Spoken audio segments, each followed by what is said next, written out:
The Trojan War stand as one of humanity's most enduring narratives, a complex tapestry of glory and tragedy that has captivated audiences for millennia. At the heart of this epic conflict lies a profound exploration of heroism, not as an idealized concept, but as a deeply nuanced and often contradictory human experience. The heroes of Troy were not flawless paragons of virtue, but rather complicated individuals whose greatness was inextricably bound to their weaknesses. It is precisely this duality that renders these ancient figures so compellingly human and allows their stories to resonate across the centuries. In examining the heroes of the Trojan Wars, we encounter a revolutionary concept of heroism, one that does not shy away from acknowledging the darker aspects of human nature. These figures achieved immortality not despite their flaws, but often because of them. Their stories serve as reminders that greatness does not require perfection, but rather the courage to confront one's demons while pursuing noble aims. This complex portrait of heroism offers insights not only into the ancient Greek worldview, but also into the eternal questions of human character and moral ambiguity. No figure better embodies the contradictory nature of heroism than Achilles, the legendary warrior whose name has become synonymous with both martial excellence and tragic hubris. Born to the sea nymph Thetis and the mortal Peleus, Achilles was destined for greatness from birth. His physical prowess was unmatched on the battlefield, his speed and strength the stuff of legend. The Iliad paints vivid pictures of his combat abilities. Men would flee at the mere sight of him, and his spear work was so precise that some believed he could thread a needle with it during battle. This martial excellence formed the foundation of his heroic identity, establishing him as the foremost warrior among the Greeks. Yet Achilles' greatness came at a terrible price. His legendary wrath, the first word of Homer's Iliad, reveals the dark underbelly of his heroism. When Agamemnon insults him by taking his war prize, the captive woman Briseis, Achilles withdraws from battle in a fit of pride and anger. His refusal to fight costs countless Greek lives, a heavy toll extracted purely to satisfy his wounded ego.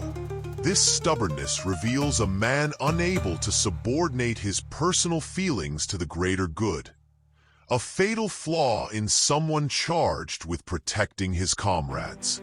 The true depth of Achilles' character emerges most clearly following the death of his beloved companion Patroclus. Consumed by grief and rage, Achilles returns to battle with a terrifying vengeance. He slaughters Trojans indiscriminately, desecrates the body of Hector, and sacrifices 12 Trojan youths on Patroclus' funeral pyre. These acts of extreme brutality reveal a man driven beyond the bounds of honor and decency by the intensity of his emotions. As Homer describes it, Achilles becomes like a force of nature, unstoppable, merciless, and ultimately inhuman in his fury. Perhaps most poignantly, Achilles embodies the tragic knowledge of his own mortality. Having been given the choice between a long, unremarkable life and a brief but glorious one, he chooses the latter. This foreknowledge gives his character a melancholic depth absent in many other heroes. In one of the Iliad's most moving passages, he tells his mother, "For my mother Thetis, the goddess of silver feet, tells me I carry two sorts of destiny toward the day of my death. Either, if I stay here and fight beside the city of the Trojans, my return home is gone, but my glory shall be everlasting. But if I return home to the beloved land of my fathers, the excellence of my glory is gone, but there will be a long life left for me, and my end in death will not come to me quickly. This awareness of his fate transforms Achilles from a mere warrior into a truly tragic figure, one who knowingly embraces his doom for the sake of lasting renown. His heroism thus becomes inseparable from his sacrifice, a complex blend of selfishness and nobility that defies simple moral categorization. If Achilles represents individualistic excellence, Hector stands as his antithesis, a hero defined primarily by his obligations to others. As Troy's foremost warrior and crown prince, Hector bears the crushing responsibility of defending his city, family, and way of life against overwhelming odds. His heroism springs not from supernatural abilities or divine parentage, but from his unwavering commitment to duty in the face of certain doom. Homer portrays Hector with remarkable sympathy, highlighting his roles as loving husband to Andromache, doting father to Astyanax, and dutiful son to Priam and Hecuba. In one of the Iliad's most touching scenes, Hector returns from battle to bid farewell to his family. When he reaches for his son, the child recoils in fear from his father's blood-stained armor and nodding helmet plume.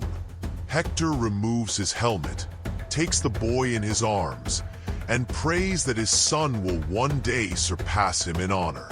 This moment of tenderness amidst the chaos of war underscores Hector's human connections, reminding us that true heroism encompasses more than battlefield prowess.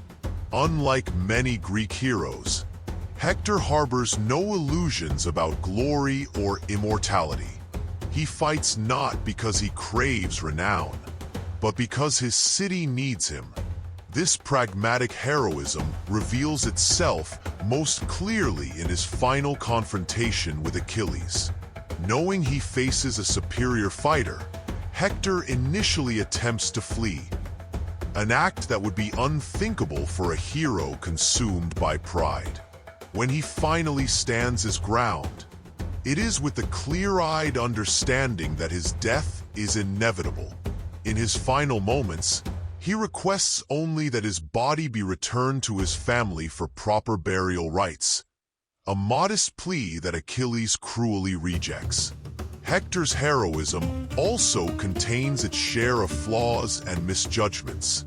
His decision to keep the Trojan forces on the battlefield rather than retreating behind the city walls, against the advice of the seer Polydamas, leads to catastrophic losses. His slaying of Patroclus, while mistaking him for Achilles, sets in motion the chain of events that will lead to his own death and Troy's eventual fall. These errors reveal a man sometimes blinded by his own courage, unable to recognize when prudence might better serve his cause.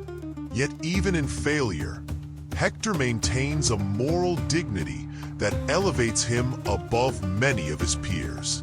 He fights honorably, respects his enemies, and never loses sight of the human cost of war.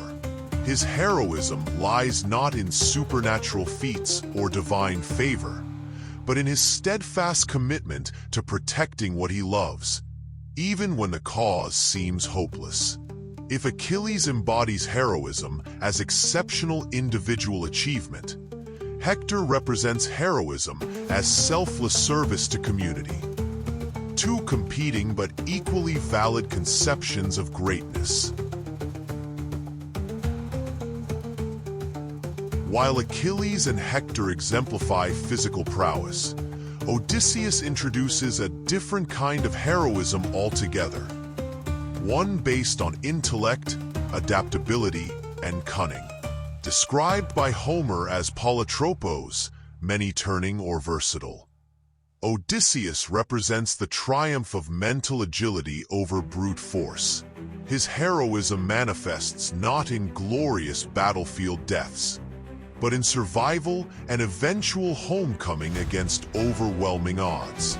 Throughout the Trojan Wars, Odysseus demonstrates the power of wit and strategic thinking. He plays a crucial role in recruiting key figures to the Greek cause, including the initially reluctant Achilles. During the long siege, he serves as a wise counselor to Agamemnon, often tempering the king's more impulsive decisions with measured advice. His diplomatic skills prove as valuable as any warrior's spear, helping to maintain the fragile coalition of Greek forces during the 10-year campaign. Odysseus's defining contribution to the conflict comes, of course, with his conception of the Trojan horse, the brilliant stratagem that finally breaks Troy's defenses after a decade of failed attempts. This innovative approach to warfare demonstrates a fundamentally different kind of heroism than that of Achilles or Hector. Instead of seeking glory through direct confrontation, Odysseus achieves victory through deception and psychological manipulation. He understands that the greatest battles are won in the mind before they are fought on the field. Yet Odysseus's cunning carries its own moral ambiguities. His willingness to employ deception raises questions about honor and fair play, traditional cornerstones of heroic ethics.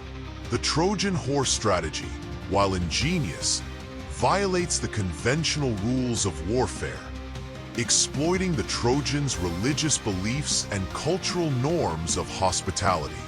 Similarly, his handling of Philoctetes, the skilled archer whom the Greeks abandoned on Lemnos due to his festering wound, reveals a man capable of using others as tools to achieve his ends. Odysseus's flaws emerge most clearly in the aftermath of Troy's fall, as chronicled in Homer's Odyssey.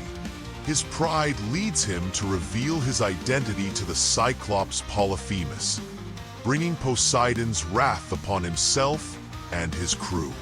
His curiosity and poor judgment cost him dearly when he ignores Circe's warnings about the sirens. Perhaps most damningly, his decade-long absence from Ithaca leaves his household vulnerable to the predations of the suitors, causing immense suffering to his wife Penelope and son Telemachus. Despite these shortcomings, Odysseus represents an important evolution in the concept of heroism. In a world where physical strength and martial prowess remain the primary measures of male worth, he demonstrates the power of intelligence, versatility, and emotional restraint. His heroism lies not in glorious death, but in persistent survival, not in supernatural abilities, but in quintessentially human adaptability. In many ways, he represents a bridge between the Bronze Age warrior ethos and a more modern conception of heroism based on intellectual and moral qualities. No examination of heroism in the Trojan Wars would be complete without acknowledging the crucial roles played by women. In a conflict dominated by male warriors, female figures like Helen, Andromache, Hecuba, and Penelope demonstrate forms of heroism that transcend conventional battlefield valor. Their courage manifests in endurance, loyalty, and moral wisdom, qualities no less heroic for being expressed beyond the arena of physical combat. Helen of Troy, whose abduction or elopement with Paris supposedly triggered the conflict, occupies a complex position in the narrative. Initially portrayed as a passive prize to be won or lost, she gradually emerges as a figure of surprising agency and self-reflection.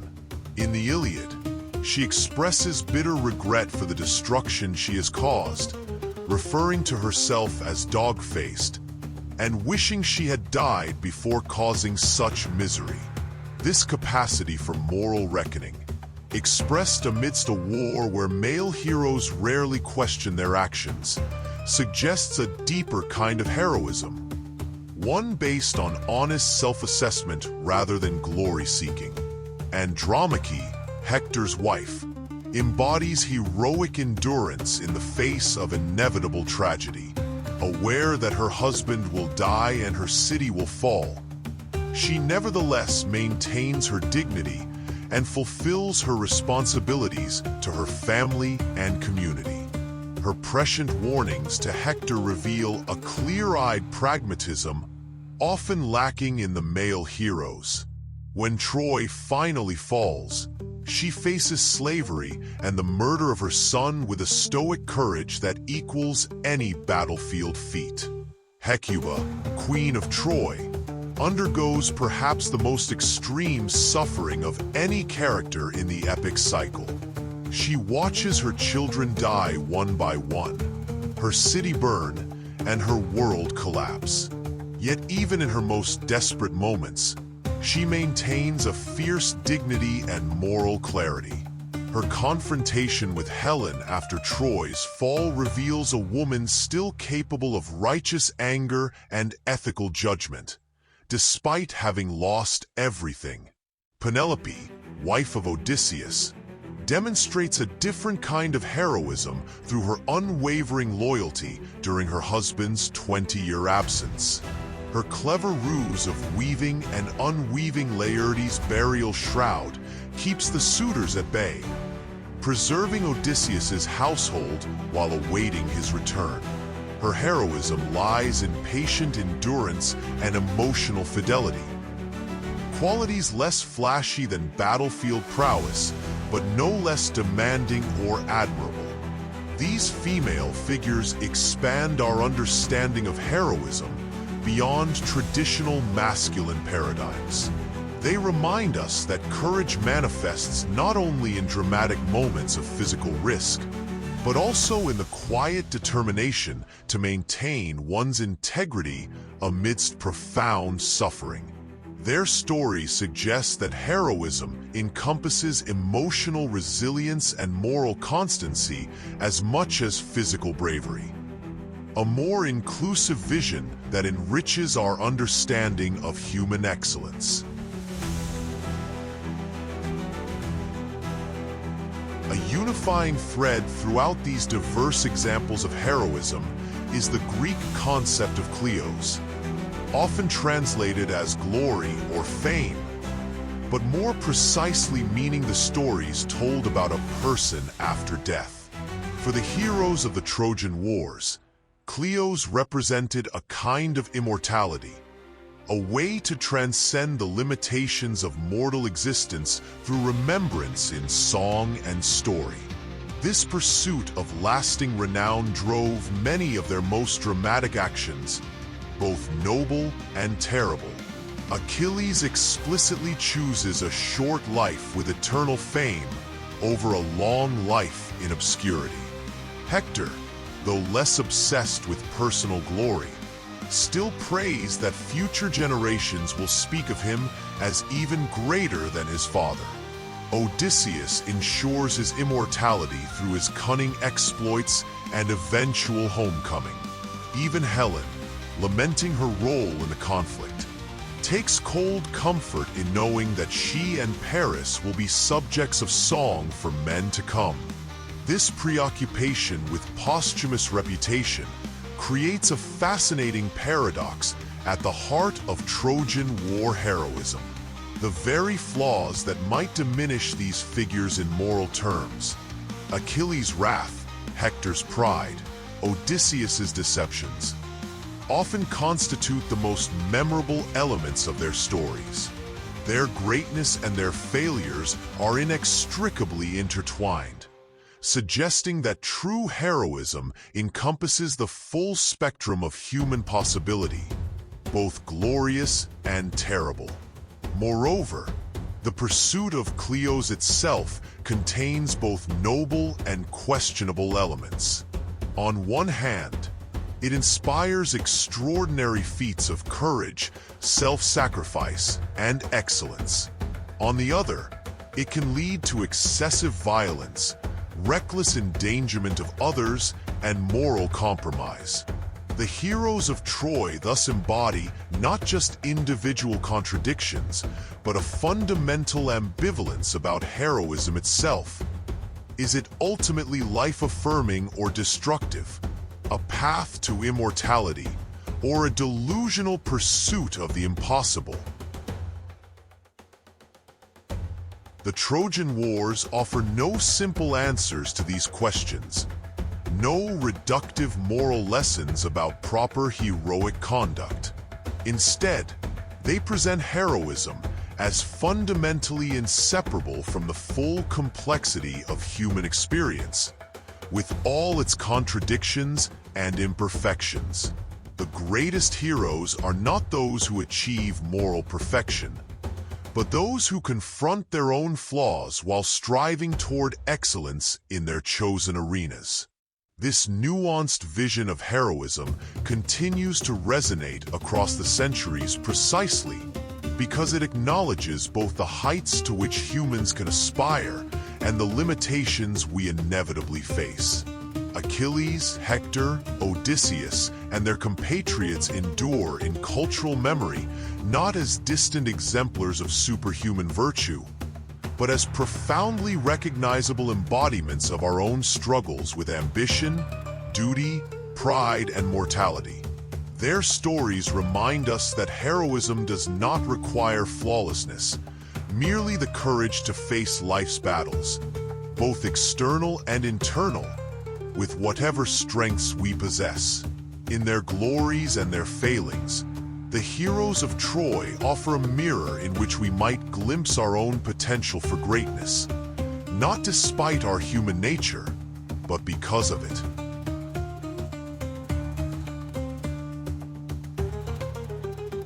Behind the clash of bronze, the fall of heroes, and the tumbling of Troy's mighty walls lies a more profound struggle that transcends the visible battlefield. The tension between fate and free will. The Trojan War narratives explore this fundamental paradox of human existence with unparalleled depth and nuance, presenting a world where mortal choices remain seemingly significant despite operating within the confines of predetermined outcomes. This complex interplay creates the central dramatic tension that has captivated audiences for millennia. Ancient Greek understanding of fate differed markedly from modern conceptions of determinism. For the Greeks, fate, or Moira, represented not merely the inevitable, but one's allotted portion in life, a cosmic assignment that even the gods themselves respected and rarely contravened. Yet within this framework of cosmic necessity, the Homeric epics and related myths consistently emphasize the moral significance of individual choice.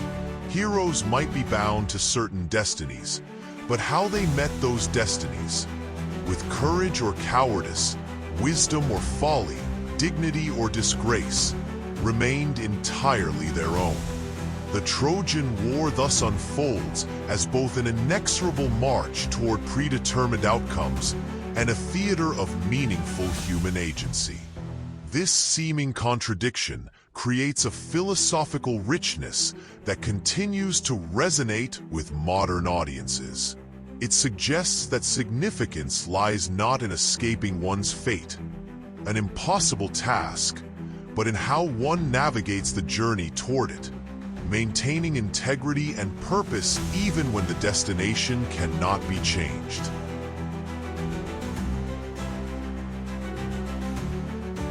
The Trojan War cycle begins not with the abduction of Helen or the gathering of Greek forces, but with prophecies that establish the conflict's predetermined nature. These divine pronouncements serve as the first threads in the tapestry of fate that will enfold both Greek and Trojan alike, regardless of their individual desires or efforts. Most famously, The seer Calchas prophesied that Troy would not fall without the presence of Achilles, establishing the warrior's centrality to the conflict before a single spear was thrown. Similarly, Thetis, Achilles' divine mother, revealed to her son his stark choice between two fates: a long life of obscurity or a brief existence crowned with eternal glory. The very structure of Achilles' life was thus predetermined, though the final choice between these paths remained his own. For Troy, the web of prophecy proved even more intricate and inescapable. When Hecuba was pregnant with Paris, she dreamed she would give birth to a flaming torch that would consume the city. Alarmed by this omen, King Priam ordered the infant exposed on Mount Ida to die. Yet fate could not be so easily circumvented. The child was rescued by shepherds and raised to manhood, eventually returning to claim his birthright and fulfill the very destiny his parents had sought to avoid. Another prophecy declared that as long as Troilus, another son of Priam, reached the age of 20, Troy would not fall. Yet Achilles slew the youth before he reached this protective age, removing one more barrier between Troy and its fated destruction. Similarly, the Palladium, a sacred statue of Athena, was prophesied to protect Troy as long as it remained within the city walls. The theft of this artifact by Odysseus and Diomedes thus became another step in the inexorable march toward Troy's predestined fall. Perhaps most significantly, Cassandra, daughter of Priam and blessed with prophetic sight by Apollo, yet cursed to never be believed, repeatedly warned her fellow Trojans of their impending doom. Her tragic figure embodies the cruel irony of foreknowledge without the power to change what is foreseen. She represents the ultimate futility of struggling against fate, screaming warnings that fall on deaf ears as Troy marches toward its appointed end. These prophecies establish a narrative framework in which certain outcomes appear unavoidable, raising profound questions about the meaning of choice in a predetermined world. If Paris was destined to bring destruction upon Troy, can he be held morally responsible for his actions? If Achilles' early death was foretold before his birth, does his courage in facing it become meaningless? The Trojan War narratives do not provide simple answers to these questions, instead exploring the tension between cosmic necessity and human agency with remarkable philosophical sophistication.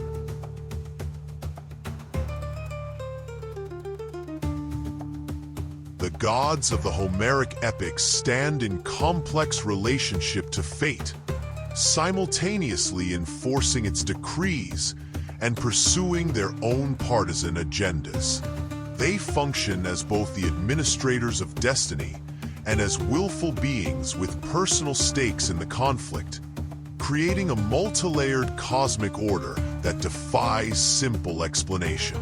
Zeus, as king of the gods, bears primary responsibility for ensuring the fulfillment of fate. In the Iliad, he famously employs golden scales to weigh the fates of competing warriors, determining which side must prevail in accordance with Moira's demands.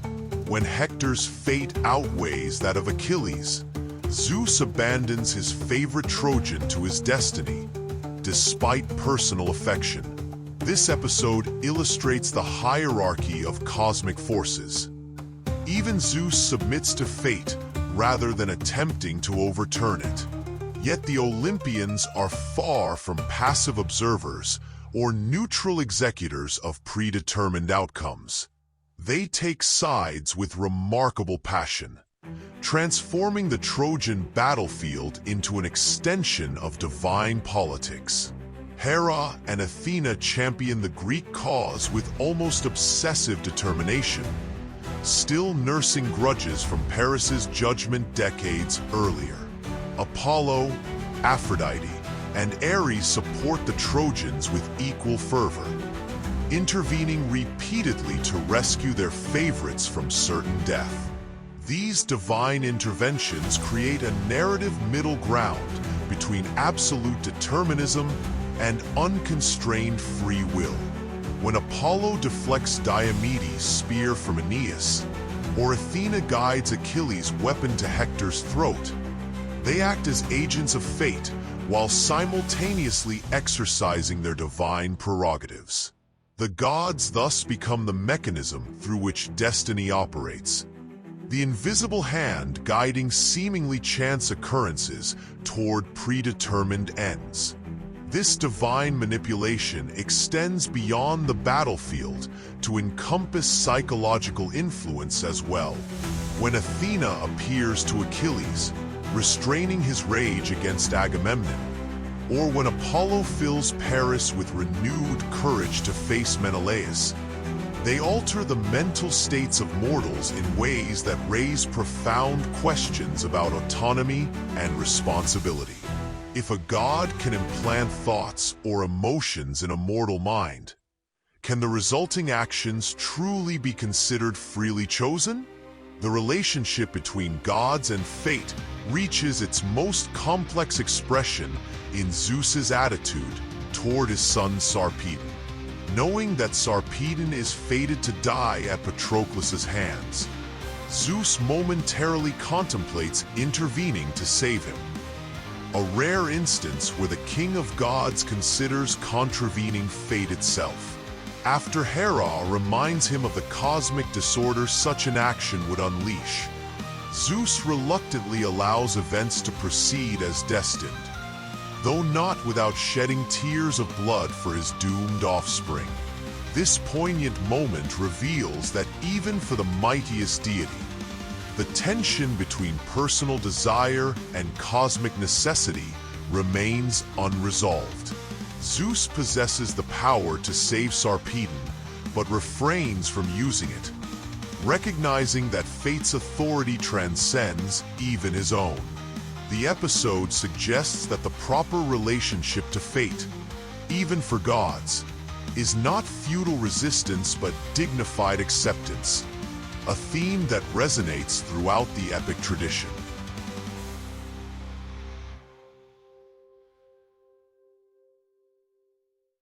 Against this backdrop of divine machination and prophetic certainty, the human characters of the Trojan War cycle demonstrate remarkably diverse responses to their predetermined destinies. Their attitudes toward fate range from defiant resistance to philosophical acceptance, creating a spectrum of possible relationships between the individual and the inexorable. Achilles represents perhaps the most sophisticated response to fate in ancient literature, fully aware of his predetermined choices. Long life without glory or brief existence with eternal fame. He initially seems to accept the heroic path as inevitable. Yet following his quarrel with Agamemnon, Achilles attempts something revolutionary. He tries to rewrite his own destiny by withdrawing from battle, seeking to claim both long life and lasting renown despite the mutual exclusivity prophesied by his mother. This rebellion against fate ultimately fails. The death of Patroclus forces Achilles back into combat, setting him once more upon the path to his early doom. Yet his temporary defiance reveals something profound about the Greek conception of fate. It operates not through moment-by-moment control of human actions, but by establishing parameters within which freedom remains possible. Achilles can choose how to respond to events, even if certain outcomes remain unavoidable. Hector offers a different model of engaging with fate. More than any other character in the Iliad, he demonstrates clear awareness of his impending doom, yet continues to fulfill his responsibilities with unwavering commitment. Before his final battle with Achilles, he tells his wife, "No man will hurl me down to death against my fate." And fate? No one alive has ever escaped it. Neither brave man nor coward, I tell you. It's born with us the day that we are born. This stoic acceptance does not lead Hector to passivity, however. He continues fighting valiantly, seeking to postpone the inevitable for as long as possible. When finally facing Achilles, he briefly considers negotiating terms of surrender before recognizing the futility of such efforts. Some confrontations admit no compromise. In his final moments, Hector focuses not on escaping his fate, but on meeting it with dignity, requesting only proper funeral rites rather than miraculous deliverance. Paris, whose abduction of Helen sets the war in motion, exemplifies a more problematic relationship with fate. As the instrument of Troy's prophesied destruction, he bears the terrible burden of fulfilling a destiny that brings suffering to his entire people. Yet rather than confronting this responsibility directly, Paris often retreats into pleasure and private satisfaction, allowing others to bear the consequences of his fated actions. His character suggests that foreknowledge does not automatically confer wisdom or courage. One can be an agent of destiny without fully embracing its moral implications. Cassandra represents the most tragic position regarding fate. Perfect knowledge combined with complete powerlessness. Cursed to see the future with crystal clarity, yet never to be believed. She experiences the full horror of predetermined disasters without the consolation of ignorance or the possibility of prevention. Her plight raises disturbing questions about the value of foreknowledge when it cannot be translated into effective action.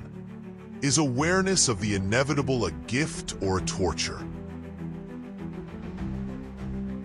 Despite the framework of prophecy and divine intervention that suggests predetermined outcomes, the Trojan War narratives consistently highlight moments of apparent choice that shape the conflict's course. These decision points create the paradoxical impression that while the war's conclusion may be fixed, the path to that conclusion remains variable, dependent on individual choices that matter profoundly. The judgment of Paris stands as the first and perhaps most consequential of these choices. Presented with three goddesses, Hera offering political power, Athena offering military prowess, and Aphrodite offering the most beautiful woman in the world, Paris chooses the latter, setting in motion the chain of events leading to Troy's destruction. Though his decision fulfills prophecy, it is nevertheless portrayed as a genuine choice, one for which Paris bears moral responsibility despite its predetermined nature. Agamemnon's fateful decision to take Briseis from Achilles similarly illustrates the significance of choice within a fated framework. While the king's action might be seen as necessary to provoke Achilles' withdrawal, itself a required element of the prophesied narrative, Homer presents it as a moral failure stemming from pride and poor judgment rather than cosmic necessity. The episode suggests that even when outcomes are predetermined, the motivations and moral quality of choices remain entirely the responsibility of the chooser. Perhaps the most profound exploration of choice amidst predestination comes in Achilles' response to Patroclus' death. Thetis explicitly warns her son that avenging his friend means accepting his own imminent death. Hector's fall must shortly precede his own. With full knowledge of these consequences, Achilles nevertheless chooses revenge, declaring, "I must die soon then, since I was not to stand by my companion when he was killed. And now, Far from the land of his fathers, he has perished, and he needed me to protect him from disaster. This moment represents choice in its purest form. A clear-eyed decision made with complete awareness of its fatal consequences. While Achilles' death may be inevitable, the meaning he assigns to that death remains entirely his own creation. He transforms necessity into purpose, reclaiming agency by embracing his fate for reasons he himself has determined. The Trojan horse stratagem offers yet another perspective on choice within the framework of fate. Troy's fall has been decreed by the gods, yet the specific mechanism, Odysseus's cunning deception, emerges from human ingenuity rather than divine dictate. Similarly, the Trojans' decision to bring the horse within their walls represents a genuine choice, albeit one heavily influenced by Athena's manipulation of Laocoon and other warning voices. This episode suggests that fate often operates not by eliminating choice, but by shaping the context in which choices occur. The Trojans remain free to reject the horse, but circumstances have been arranged to make acceptance the more likely option. Their decision thus appears simultaneously free and predetermined, a paradox that captures the essence of the Greek understanding of fate. One of the most sophisticated aspects of the Trojan War's treatment of fate lies in its exploration of how individual character interacts with predetermined outcomes. Rather than presenting fate as an external force that overrides personality, the epic tradition suggests that destiny often works through character, using individuals' persistent traits and tendencies as the mechanisms by which predetermined events unfold.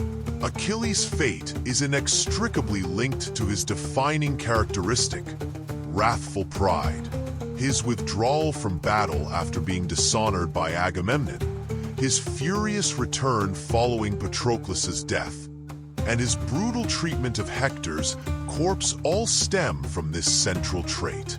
While these actions fulfill his destined role in the conflict, they simultaneously express his authentic character.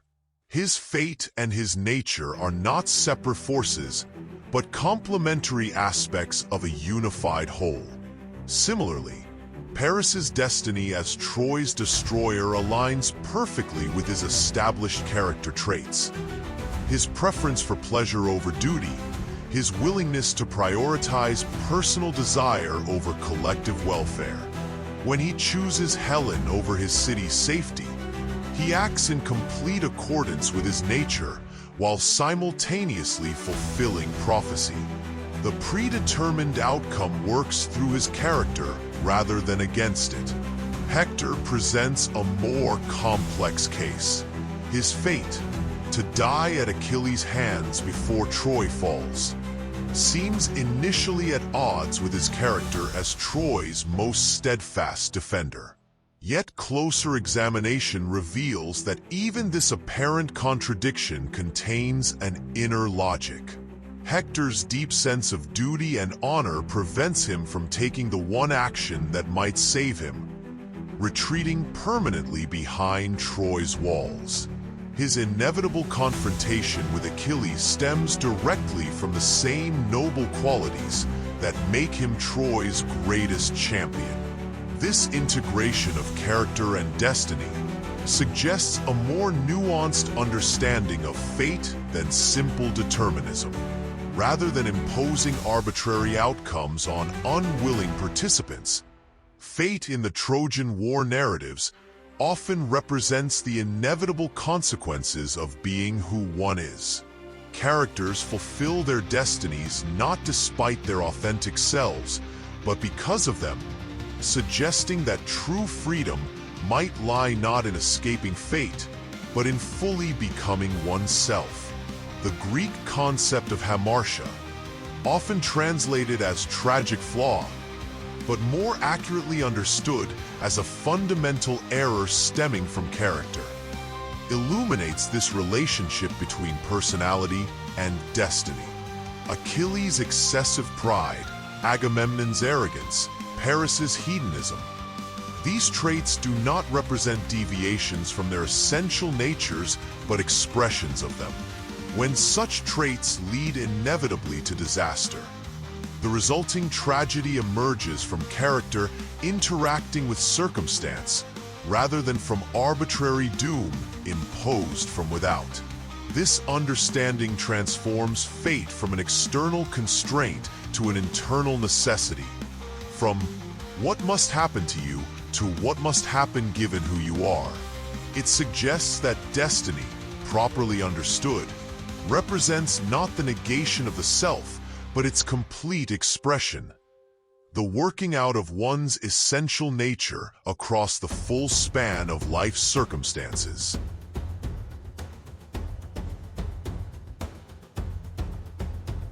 While much of the Trojan War narrative focuses on individual heroes and their personal fates, it simultaneously explores the concept of collective destiny, the predetermined trajectory of entire cities and peoples. This broader application of fate raises profound questions about historical necessity, cultural identity, and the relationship between individual actions and communal outcomes. Troy's destruction stands as the central fated event of the entire cycle, prophesied long before Paris's birth and reaffirmed through numerous omens and divine proclamations. This predetermined end creates a tragic undertone to even the most triumphant Trojan moments, as audiences remain aware that all victories are temporary postponements of inevitable doom. When Hector drives the Greeks back to their ships, or when Paris survives his duel with Menelaus, these apparent successes serve only to highlight the inexorability of the city's fated fall.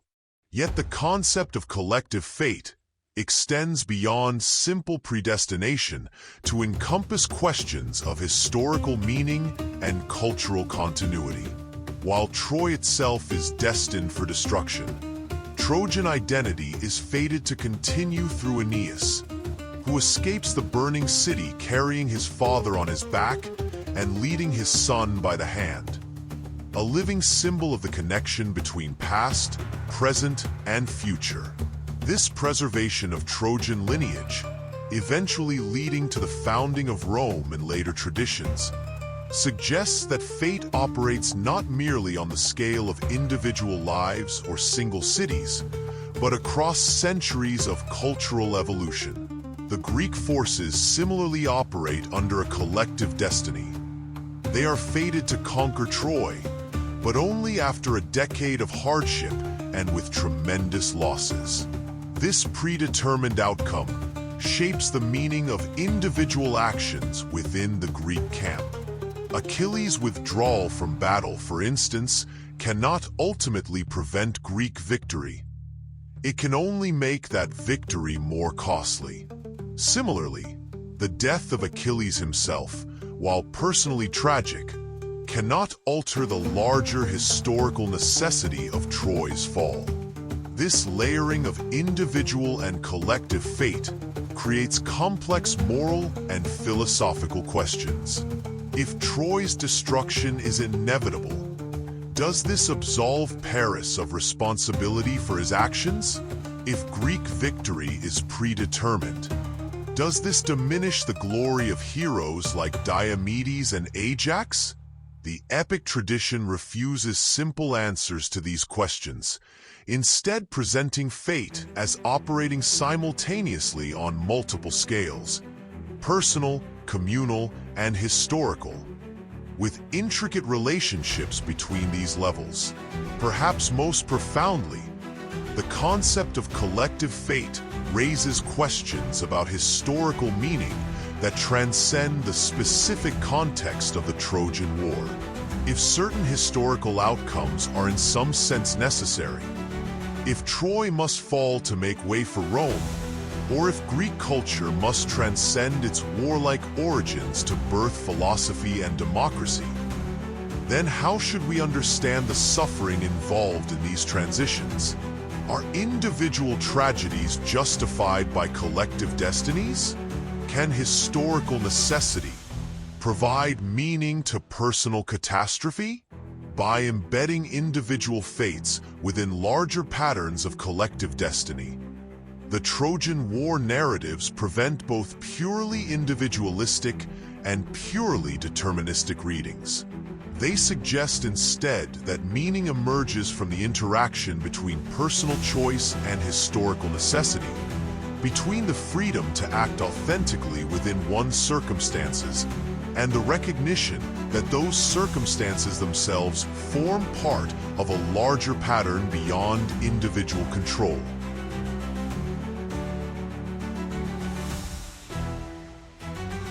The interplay between fate and free will in the Trojan War narratives presents no simple resolution, but rather an enduring paradox that continues to resonate with human experience across millennia. These ancient stories neither dismiss freedom as illusion, nor ignore the constraints within which all human action occurs. Instead, they explore the complex terrain where necessity and choice intersect, where destiny and character intertwine.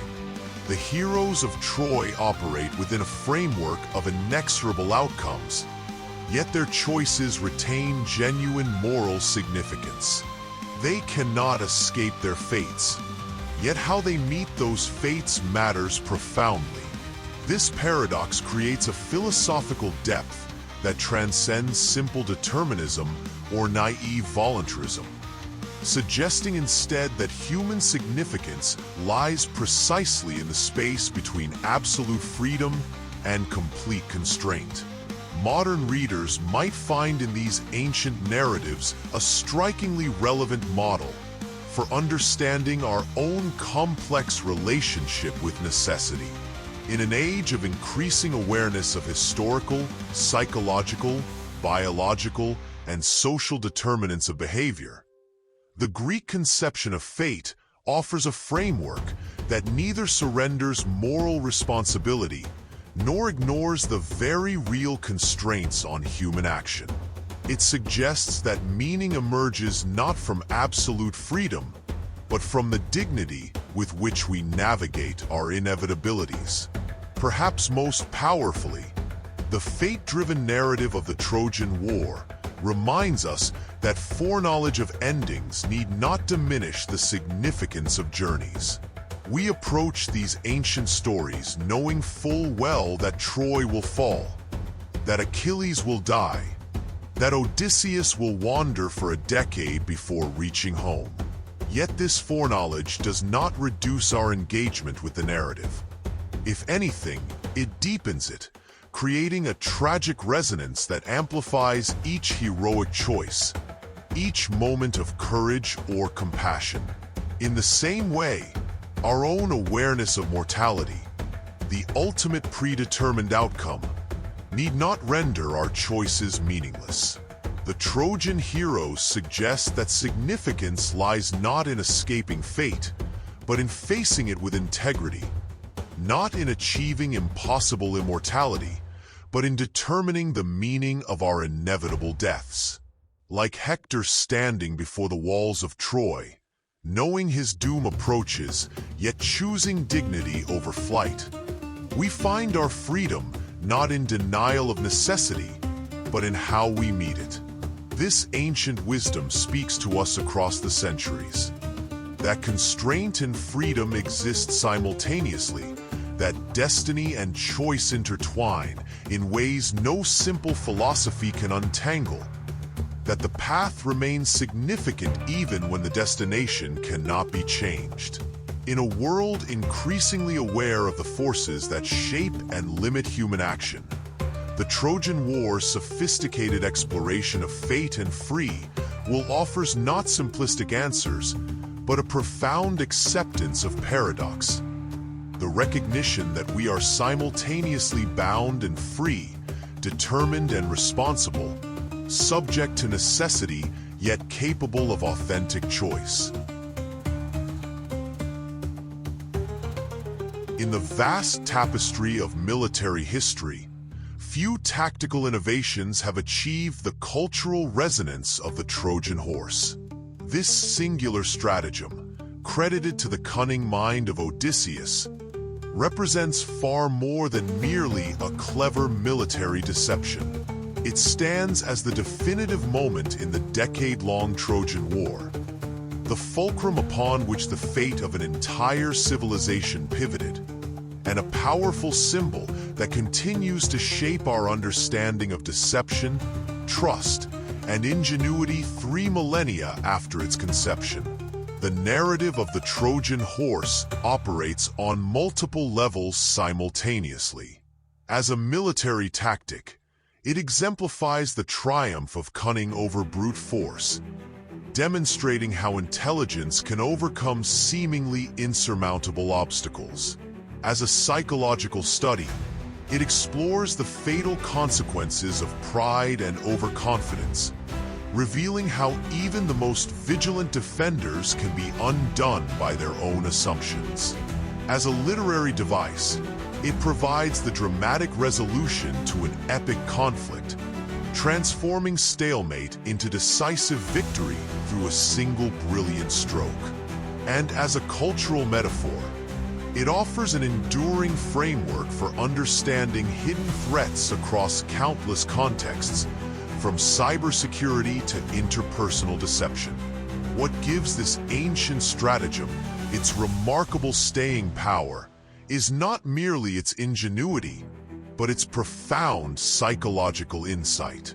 The creators of the Trojan horse understood something fundamental about human nature: that we are often more vulnerable to gifts than to threats, more likely to lower our defenses before apparent acts of concession than before obvious attacks. This psychological astuteness elevates the stratagem from a mere historical curiosity to a timeless lesson in human behavior, one that continues to resonate across vastly different cultural and historical contexts.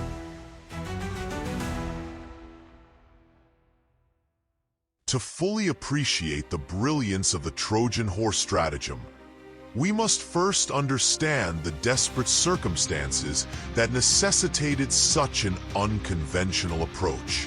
After 10 exhausting years of siege, the Trojan War had reached a devastating impasse. The Greek forces, despite their numerical advantage and the presence of legendary warriors like Achilles, Ajax, and Diomedes, had failed to breach Troy's magnificent walls.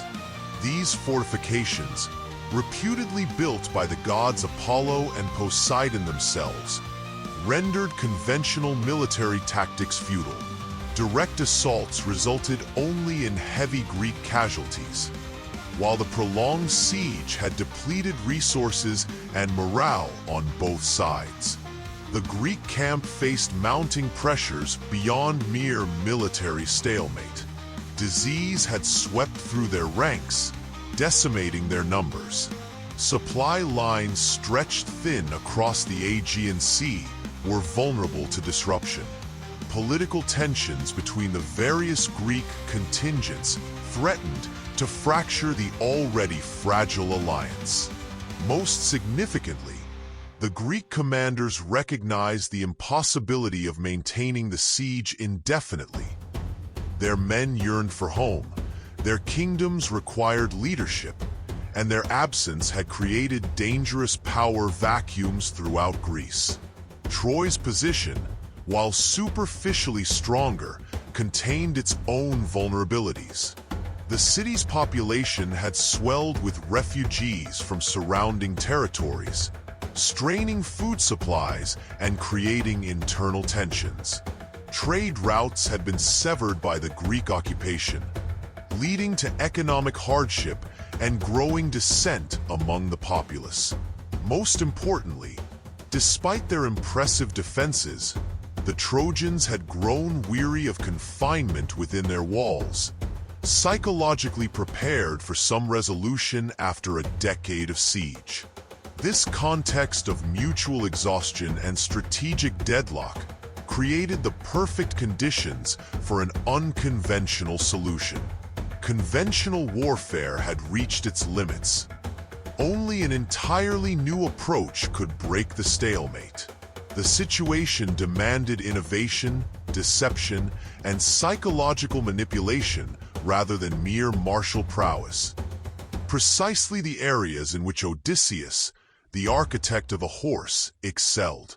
The strategic genius of the Trojan horse lay in its recognition that Troy's greatest strength, its impenetrable walls, could be transformed into its greatest vulnerability if those walls could be bypassed rather than overcome. Rather than continuing the futile attempt to break through Troy's defenses, the Greeks would instead find a way to be voluntarily admitted inside them. The entire conceptual framework of the siege would be inverted, turning defense into a liability and apparent retreat into concealed advance. This revolutionary shift in thinking represents one of history's earliest and most dramatic examples of asymmetric warfare. The use of unexpected tactics to overcome a conventionally superior position. By abandoning direct confrontation in favor of deception, the Greeks established a template for military innovation that continues to influence strategic thinking to this day, demonstrating how creativity and psychological insight can overcome seemingly insurmountable material advantages.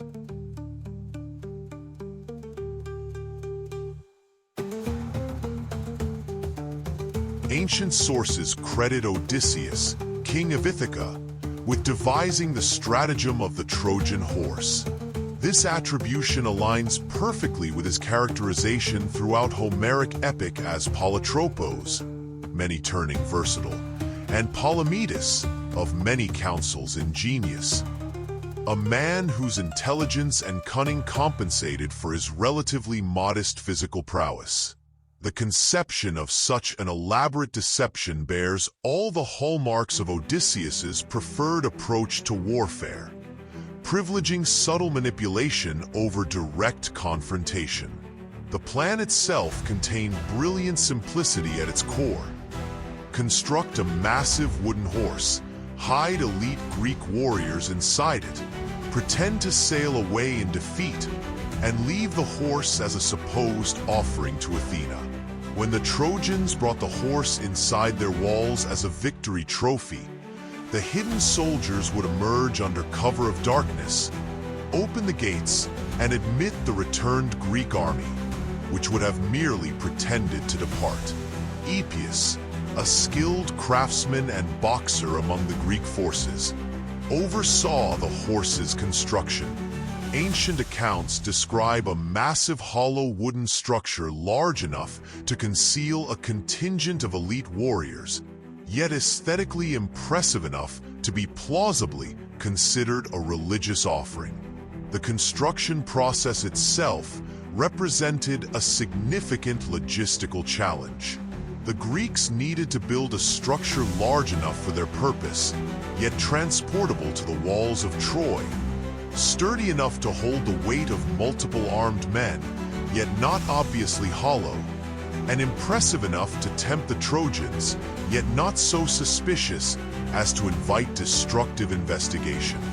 Most accounts suggest that the horse was constructed from fir planks, with a trapdoor cleverly concealed in its side to allow the hidden soldiers to exit at the appropriate moment.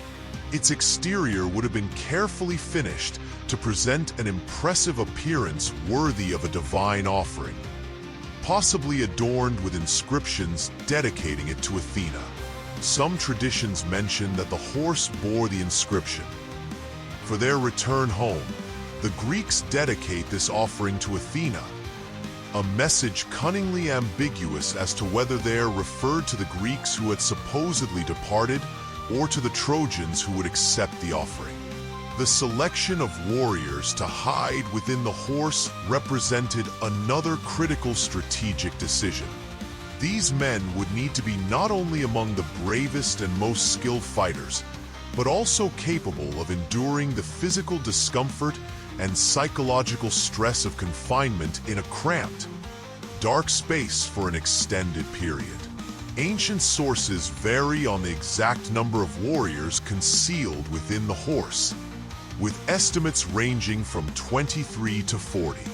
The most commonly cited figures include Odysseus himself, Menelaus, Diomedes, Thesander, Sthenelus, Acamas, Thoas, and Neoptolemus, son of Achilles.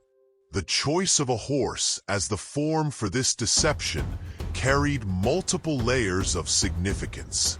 Horses held tremendous practical and symbolic importance in Bronze Age warfare, representing military power, nobility, and divine favor. Troy itself was renowned for its horsemanship. Homer repeatedly refers to the city as horse-taming Troy, and Troy of the fine horses. By fashioning their trap in equine form, the Greeks created an offering that would particularly resonate with Trojan cultural values, making its acceptance more likely. Moreover, the horse held religious significance as an animal sacred to Poseidon, god of the sea and earthquakes. Some interpretations suggest that the Greeks deliberately exploited this connection, knowing that the Trojans might see the offering as a means of appeasing Poseidon, who had assisted in building Troy's walls, but later turned against the city in support of the Greek cause. The psychological sophistication of the deception extended beyond the horse itself to include an elaborate staging of Greek departure. The Greeks burned their camps, boarded their ships, and sailed to the nearby island of Tenedos, carefully creating the appearance of total withdrawal while remaining close enough to return quickly when needed. This performance of retreat constituted an essential element of the stratagem, providing the contextual foundation that made the horse's presence believable as a departure offering rather than an obvious trap.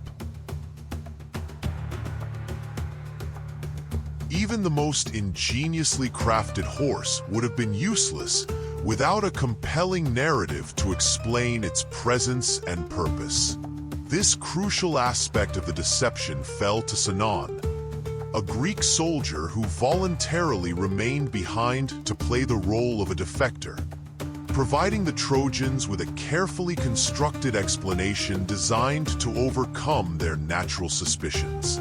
Sinon's performance represents perhaps the most psychologically sophisticated element of the entire stratagem, a masterclass in manipulative persuasion that exploited Trojan biases, fears, and hopes.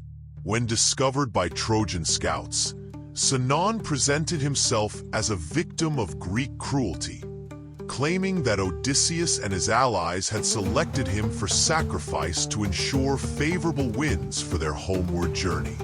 This initial claim established Sinon as an object of sympathy rather than suspicion, positioning him as a fellow victim of Greek machinations rather than their agent.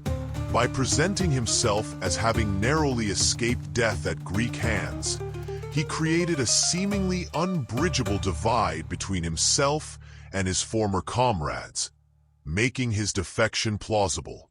When questioned about the giant wooden horse, Sinon explained that it had been built as an offering to Athena, intended to atone for the Greeks' theft of the Palladium, a sacred statue of the goddess from Troy's citadel.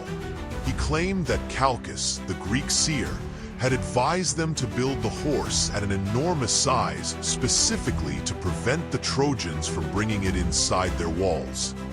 For if they did so, prophecy declared that Troy would one day conquer Greece in return.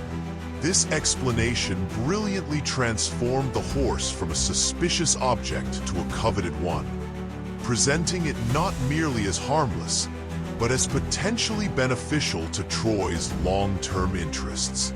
Sinan's narrative exploited several psychological vulnerabilities in his Trojan audience.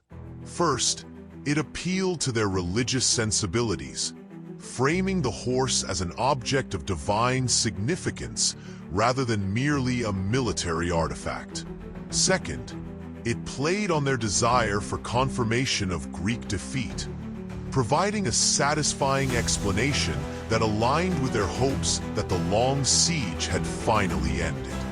Third, it tempted their pride, suggesting that by bringing the horse inside their walls, they could secure not just present safety, but future triumph over their enemies.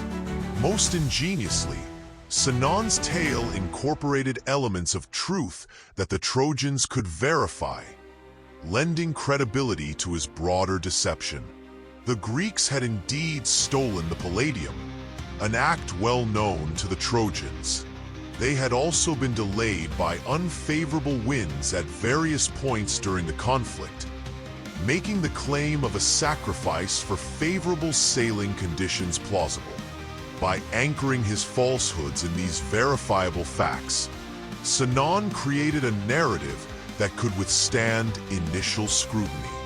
The effectiveness of Sinan's performance demonstrates a sophisticated understanding of what modern psychologists would call confirmation bias, the tendency to readily accept information that aligns with existing beliefs while subjecting contradictory information to heightened skepticism. The Trojans, exhausted by 10 years of siege and desperately hoping for its conclusion, were psychologically primed to accept an explanation that confirmed their desire for Greek departure, even if certain elements might otherwise have triggered suspicion. The brilliance of the Trojan horse stratagem is further highlighted by the fact that it succeeded despite explicit warnings from individuals who accurately perceived its true nature.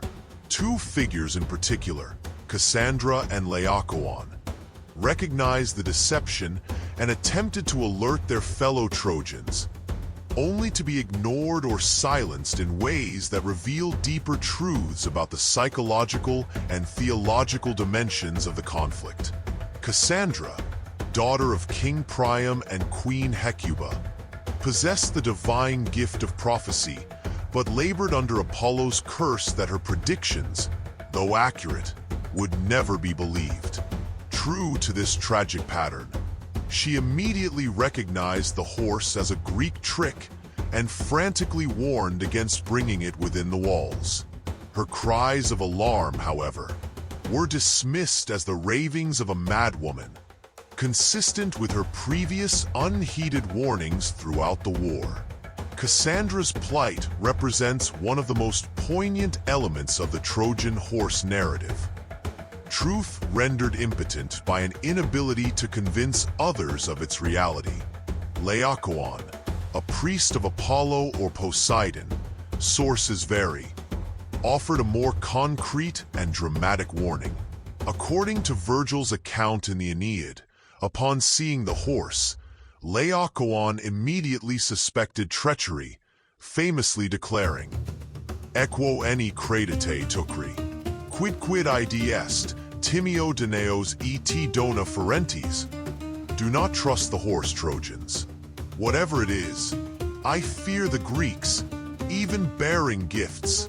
To demonstrate his point, he hurled his spear at the horse's flank, producing a hollow sound that should have confirmed his suspicions. What followed, however, transformed a moment of potential salvation into further evidence of apparent divine endorsement for accepting the horse. As Laocoon prepared to sacrifice a bull to Poseidon, two enormous sea serpents emerged from the waters, attacked and killed both Laocoon and his sons, then sought sanctuary at the Temple of Athena. The Trojans interpreted this horrific event not as coincidental or as Greek sabotage, but as divine punishment for doubting the legitimacy of the offering, reinforcing their belief that the horse was indeed a sacred gift rather than a mortal threat. The success of the Trojan horse stratagem ultimately hinged on one of humanity's most profound vulnerabilities: trust. When Laocoon's warning was silenced by what appeared to be divine intervention, the Trojans interpreted this as a sign of Athena's favor toward their acceptance of the horse. This catastrophic misinterpretation underscores how deeply embedded cultural and religious beliefs can cloud judgment, even in moments of existential crisis. The serpents that killed Laocoon were later understood by some traditions to have been sent not by Poseidon or Athena, but by Greek agents, a testament to the lengths to which Odysseus and his allies went to ensure the deception's success. Whether divine retribution or human machination, the result was the same. The Trojans' critical thinking faltered under the weight of their own assumptions and desires. Their longing for resolution blinded them to the peril lurking within their walls. This tragic flaw serves as a timeless reminder of the dangers inherent in accepting gifts from adversaries, no matter how benign they may seem. The phrase, "beware of Greeks bearing gifts," has endured precisely because it encapsulates this universal truth about trust and treachery. It warns against complacency in the face of apparent goodwill, urging vigilance when confronted with unexpected concessions or offerings.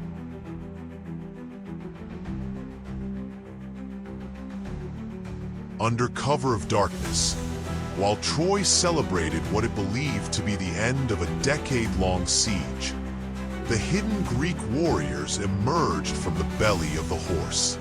Led by Odysseus himself, these elite fighters moved swiftly and silently through the sleeping city.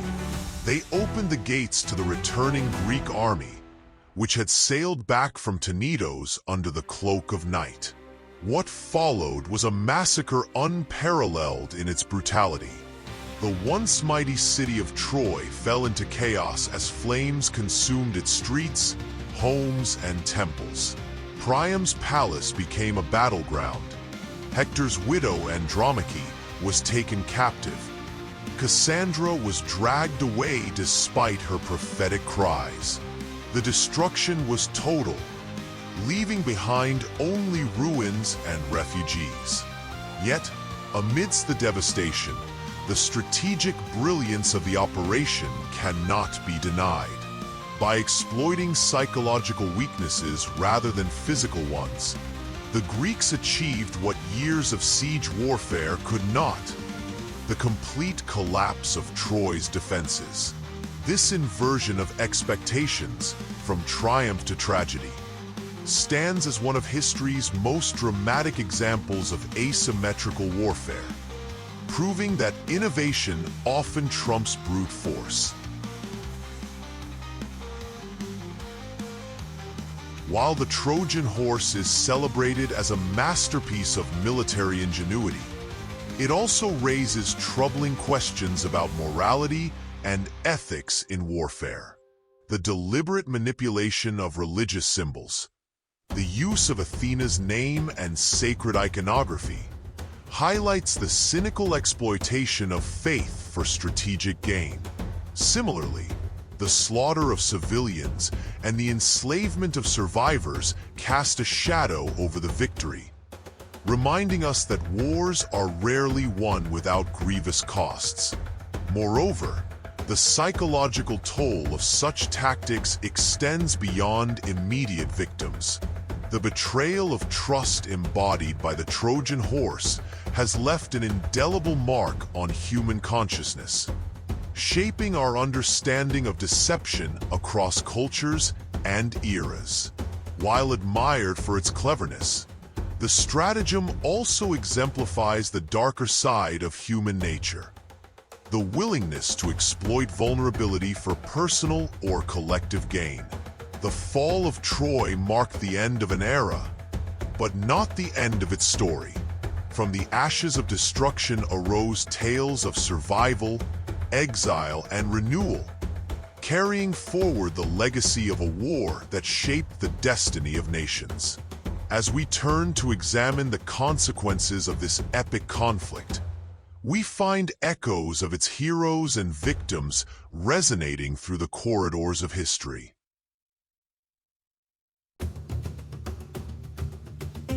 The final embers of Troy smoldered against the night sky, casting long shadows over what was once a magnificent city.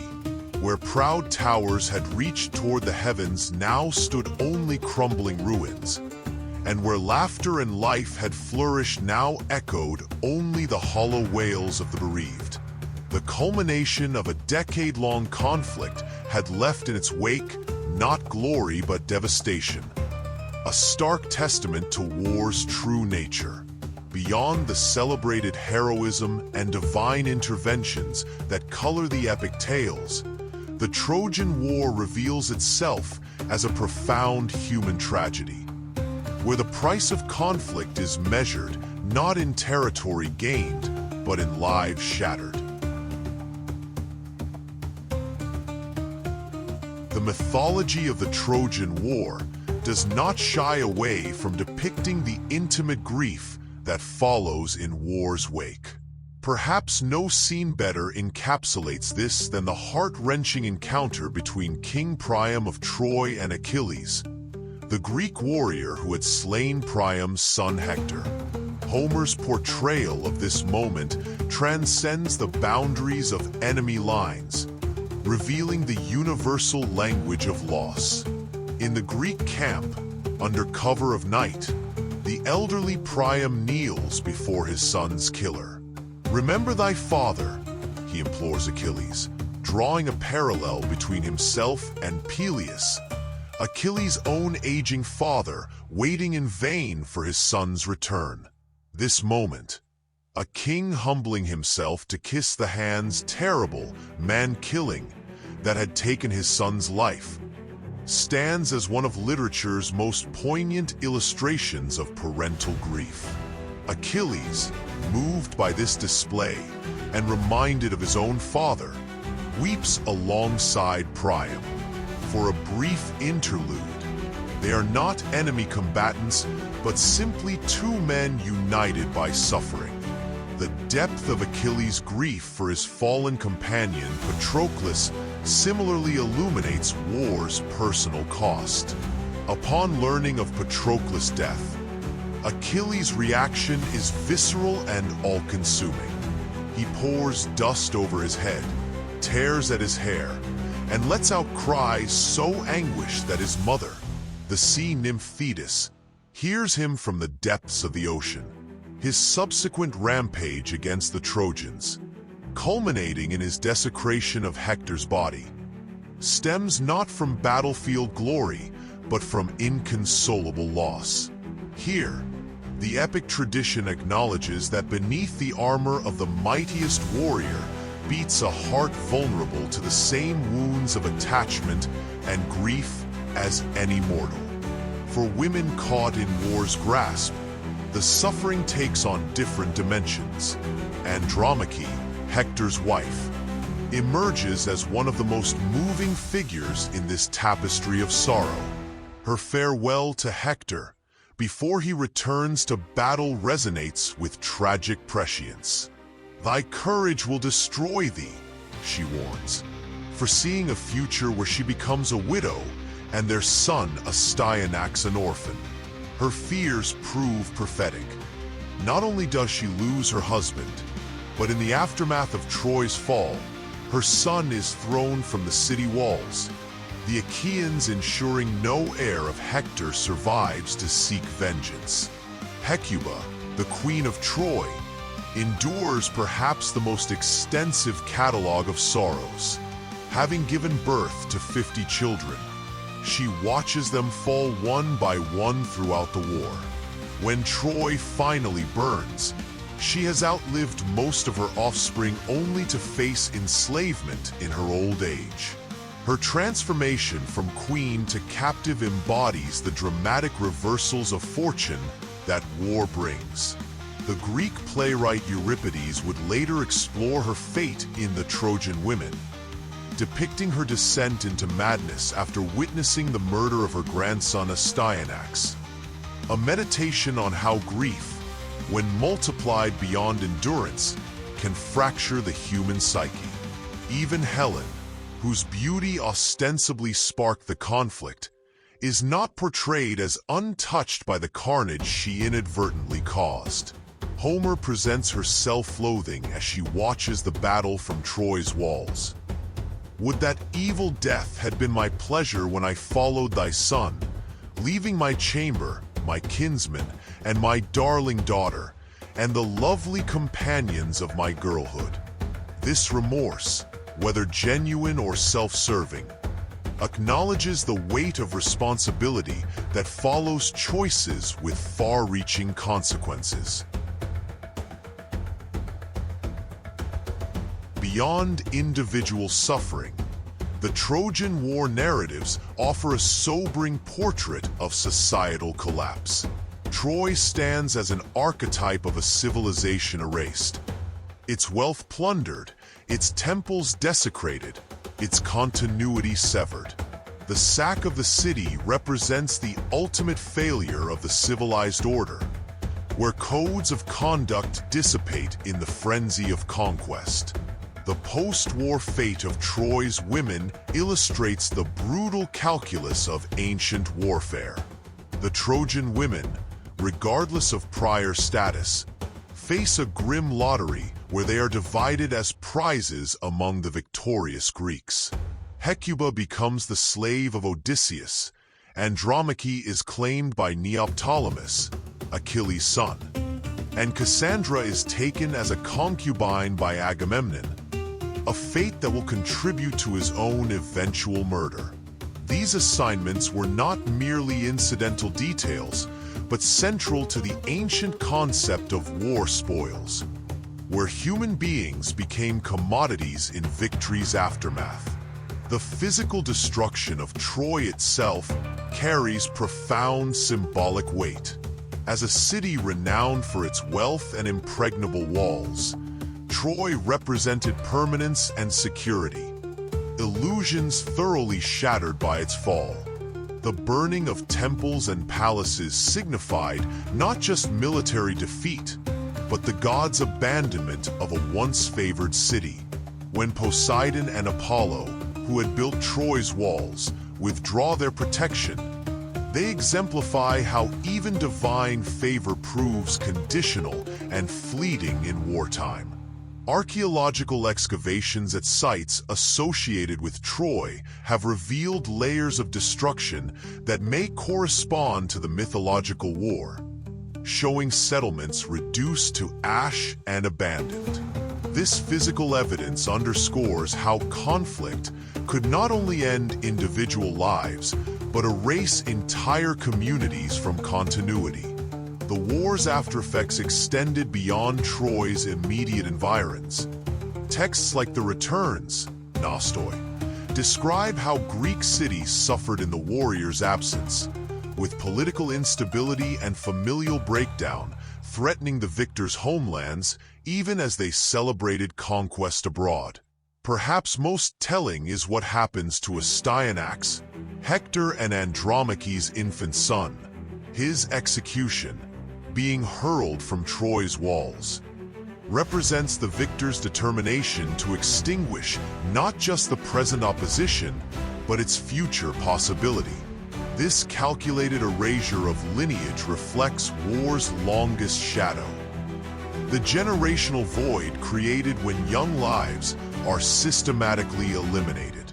Unlike natural disasters or plagues, which strike indiscriminately, war involves the conscious choice to end bloodlines and cultural inheritance, creating absences that can never be filled.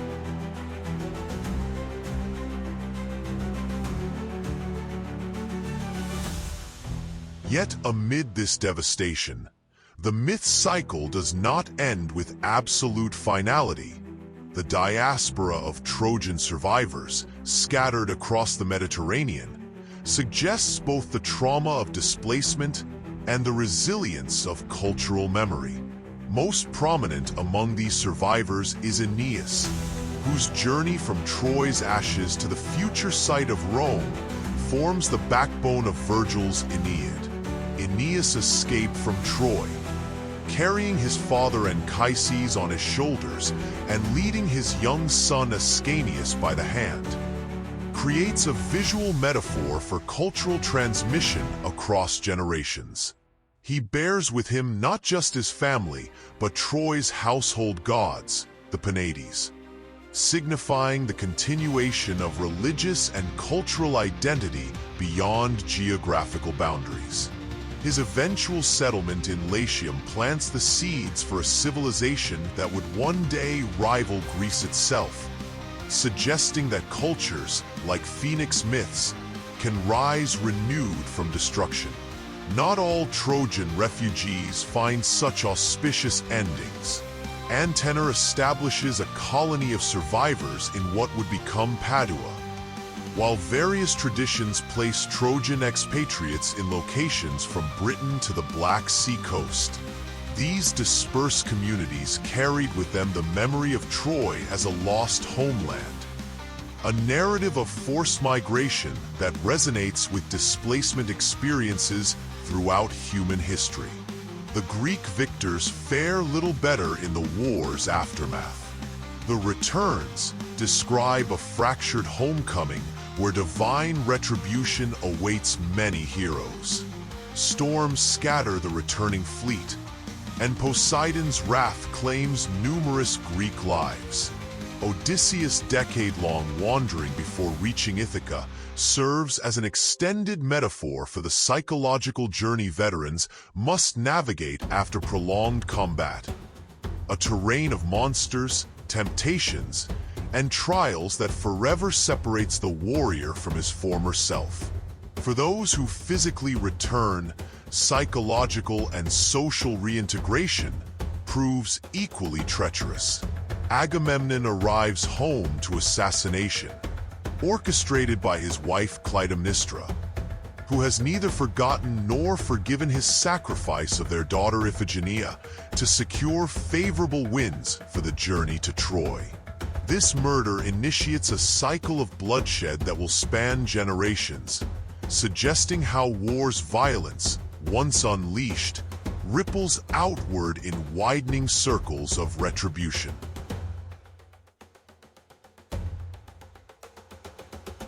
What gives these ancient accounts of war's consequences their enduring power is not merely their unflinching portrayal of suffering, but their exploration of meaning within that suffering.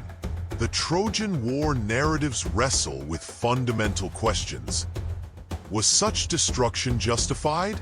Can any glory compensate for such loss? What moral logic, if any, governs the distribution of war's burdens? The Greeks conceptualized a cosmos where suffering served instructive purposes. The notion of pathei mathos, learning through suffering, appears throughout their tragic tradition. In this framework, the war's devastation becomes a divine lesson in hubris for both Greeks and Trojans.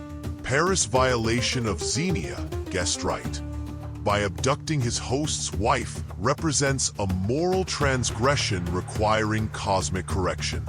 Similarly, Achilles' desecration of Hector's body and the Greeks' excessive violence during Troy's sack incur divine disapproval, manifested in their troubled homecomings. Yet the epic tradition resists simplistic moral accounting. The suffering frequently appears disproportionate to any transgression, falling heaviest on those least responsible for the conflict. Astyanax had committed no offense. Andromache had counseled peace rather than war. The ordinary citizens of Troy had no voice in Paris' actions. This apparent injustice raises uncomfortable questions about cosmic order that the myths never fully resolve. Homer's treatment of war's aftermath notably avoids triumphalism. The victorious Greeks gain neither moral elevation nor uncomplicated happiness from their conquest. Instead, the psychological and social fractures they bring home with them suggest that violence, even when successful, exacts costs from perpetrator and victim alike. When Achilles tells Priam that Zeus dispenses good and ill from two urns, mixing sorrow even into the most fortunate lives, he articulates a worldview where suffering represents not divine punishment, but an inescapable component of human existence, one that war merely intensifies and concentrates. What ultimately distinguishes the Trojan War from a mere catalogue of atrocities is how it transformed suffering into art. The fall of Troy became a cultural touchstone precisely because its chroniclers recognized that war's true significance lay not in territory gained or lost, but in how conflict reveals and tests the human condition. When Priam and Achilles share a meal after the return of Hector's body, their brief communion across enemy lines affirms connections that transcend conflict. When Odysseus weeps hearing the bard Demodocus sing of Troy's fall, his tears acknowledge how even victory carries sorrow within it. The enduring power of these scenes stems from their recognition that war's consequences extend beyond material destruction to the realm of memory and meaning-making. How societies remember their conflicts, which aspects they glorify, which they mourn, which they suppress, shapes their understanding of themselves. The Trojan cycle, with its refusal to sanitize war's aftermath, provided ancient audiences with a framework for processing collective trauma through narrative. For the Greeks who told and retold these stories, Troy represented both martial triumph and cautionary tale. The fall of a once mighty city reminded them of fortune's impermanence. The gods' punishment of excessive cruelty during the sack warned against battlefield depravity. The troubled homecomings of their heroes suggested victory's hollow nature. These lessons, encoded in epic and tragic forms, offered a cultural template for reflection on war's true costs. Perhaps most significantly, the Trojan narratives privilege remembrance over forgetting. While history often records the names of generals and kings, Homer ensures that even minor figures receive the dignity of being named and mourned. The catalog of ships in the Iliad preserves not just military information but cultural memory, each contingent representing communities that sent their sons to uncertain fates. When warriors' biographies are recounted before their deaths, their parentage, their hometowns, their unique skills, these details serve as miniature elegies, insisting on individual worth in warfare's dehumanizing context. This commitment to remembrance creates an ethical counterweight to war's erasures.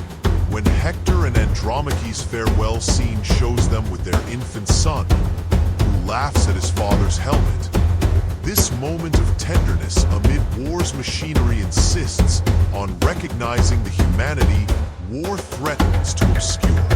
Similarly, when warriors exchange genealogies on the battlefield, temporarily suspending combat to acknowledge shared humanity or even distant kinship, the epic tradition creates spaces where connection briefly overcomes division.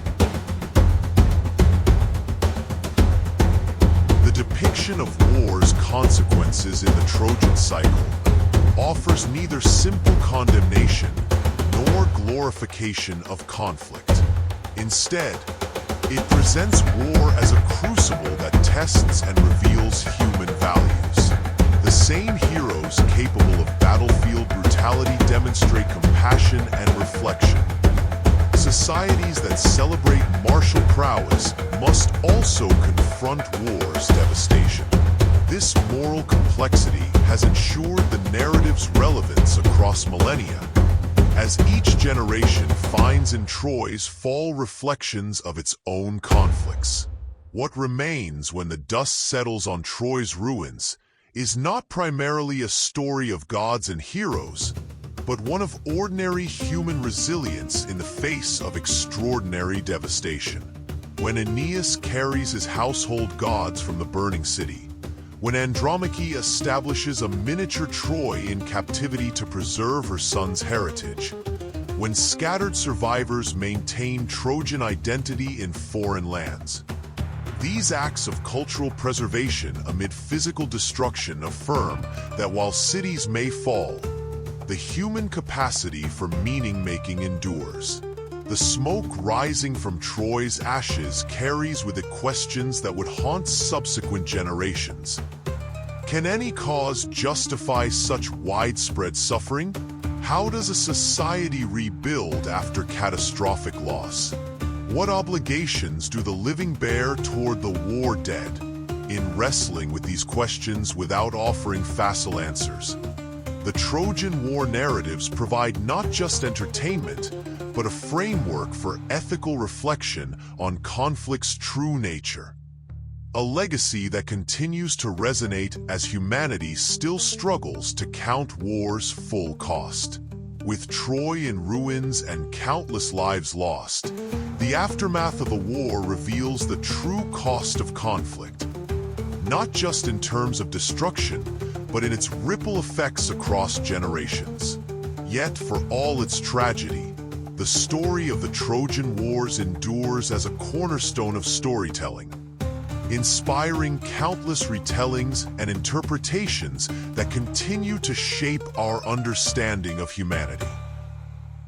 Subscribe, and welcome to the Empire.